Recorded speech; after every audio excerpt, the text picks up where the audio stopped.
In my screen, I have three assemblies. So if I zoom to one of them, you can see we have two lanes, and we have two shoulders on either side. Then we have the daylights on either side.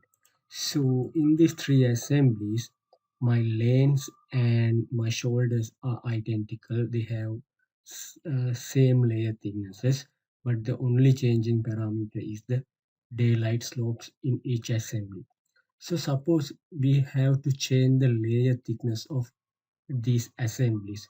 So you don't need to go one by one to change the layer thicknesses because we have the same thicknesses in each assembly. So to change all the layer thicknesses at once, you have to go to select one assembly, then go to select similar sub-assemblies. So it will select all the similar sub-assemblies at once.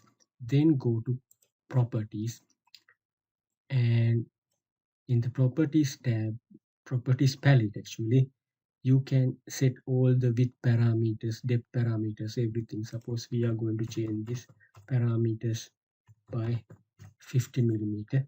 So it will update in all these sub assemblies at once. So you can easily do the edits if you have similar kind of sub assemblies using this method.